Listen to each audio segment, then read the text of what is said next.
देखिए इसमें IPSC nomenclature में ऑर्गेनिक कंपाउंड का हम लोग क्लासिफिकेशन करेंगे। इसमें देखेंगे कि हम लोग पहला होता है ओपन चेन, दूसरा होता है क्लोज चेन। ओपन चेन में आप देखिएगा कि इसमें दो आता है, सेचुरेटेड अनसेचुरेटेड। सेचुरेटेड के अंदर में आता है सिंगल बॉन्ड, अनसेचुरेटेड में आता है डबल बॉन्ड ट्रिपल बॉन्ड। जो देखिए डबल बॉन्ड ट्रिपल बॉन्ड। उसके बाद में जो दूसरा इसका है जो हमारा साइक्लिक आता है क्लोज चेन, जिसमें आता है होमोसाइक्लिक हेट्रोसाइक्लिक। होमोसाइक्लिक में आता है एरोमेटिक और एलिफेटिक। एरोमेटिक मतलब जैसे में बेंजोइड नॉन बेंजोइड। एलिफेटिक के अंदर में ये आता है, उसमें भी हेट्रो में आएगा आपका एरो, जो हेट्रो है दूसरा अदर इसमें एलिमेंट इसमें लगा हुआ है। तो ये भी देखिए जैसे है, ये एरोमेटिक है और ये एलिफेटिक है। तो जनरली में आप देखिएगा कि ऑर्गेनिक कंपाउंड को दो भागों में बांटा गया है, एलिसाइक्लिक जिसको ओपन बोलते हैं, क्लोज साइक्लिक जिसको साइक्लिक बोला जाता है। इसमें सेचुरेटेड अनसेचुरेटेड, उसमें होमो और हेट्रो। होमो के अंदर में एरो एलिफेटिक और उसमें भी एरो एलिफेटिक आता है। अब देखिए आईपीएस नोमेनक्लेचर लिखने का क्या प्रोसीड्यूर है। पहला इसमें है कि प्रीफिक्स आप लिखिए, उसके बाद में होता है वर्ड रूट, तब होता है सफिक्स 1 और सफिक्स 2। आगे बताएंगे इसका। अब prefix word root plus suffix first and suffix second. अब देखिए लिखने का नियम क्या है। पहला लिखिए पीएफजी। पीएफजी मतलब प्रिंसिपल फंक्शनल ग्रुप। उसके बाद मल्टीपल बन, तब नंबर ऑफ कार्बन, तब मैक्सिमम नंबर ऑफ सब्स्टिट्यूएंट, तब लोकेंट, लोअर लोकेंट, तब अल्फ़ाबेटिकली ऑर्डर। इतना आपका सीक्वेंस है कि हम किस तरह से किसी भी कंपाउंड का नेमिंग करेंगे। तो पहला नियम है कि आप पहले उसको लिखिए प्रिंसिपल फंक्शनल ग्रुप, तब लिखिए उसका उसके बाद में आता है नंबर ऑफ कार्बन, उसके बाद में आपका मैक्सिमम नंबर ऑफ सब्स्टिट्यूएंट, तब लोकेंट आपका आता है लोअर लोकेंट, तब अल्फ़ाबेटिकली ऑर्डर। तो ये लिखने का तरीका है जहाँ से हम लोग ये सारे को लिख सकते हैं। दूसरा है कि प्रीफिक्स के अंदर में हम लोग क्या लेंगे, प्रीफिक्स के अंदर में ब्रांच और सब्स्टिट्यूएंट। मतलब प्रीफिक्स जो लेते हैं हम इस, या तो इसको ब्रांच लेंगे या तो हम उसको सब्स्टिट्यूएंट बोल सकते हैं।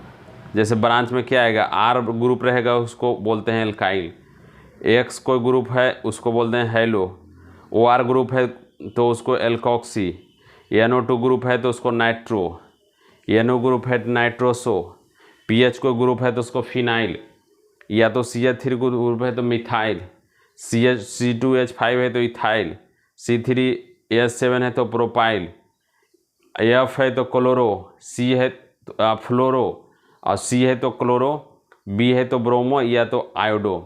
तो इस तरह से हम प्रीफिक्स को सब्स्टिट्यूएंट के रूप में ले सकते हैं।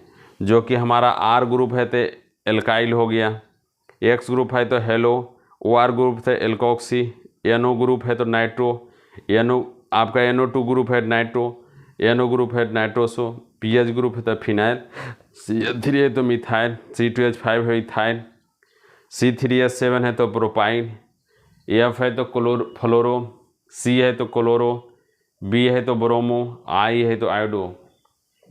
तो इस तरह से आईपीएस नोमेनक्लेचर को लिखने का तरीका है कि प्रीफिक्स लिखिए, वर्ड रूप लिखिए, फिर सफिक्स जो सफिक्स 1 है सफिक्स 2 है। इस तरह से हम इसको लिख सकते हैं। और इसमें प्रीफिक्स को हम लोग देते हैं या तो ब्रांच लेंगे और नहीं तो आपका सब्स्टिट्यूएंट ले सकते हैं। उसके बाद में आपको मेन फंक्शनल ग्रुप बताएंगे। उसके बाद नंबर ऑफ कार्बन में हम लोग क्या लेते हैं, उसके बाद मैक्सिमम नंबर ऑफ जो हम लोग लोकेंट लेते हैं, मैक्सिमम और सब्स्टिट्यूएंट, उसके बाद में लोवेस्ट लोकेंट या तो अल्फ़ाबेटिकली ऑर्डर। यही सीक्वेंस है जिस पर कि आईपीएससी नोमेनक्लेचर करेंगे।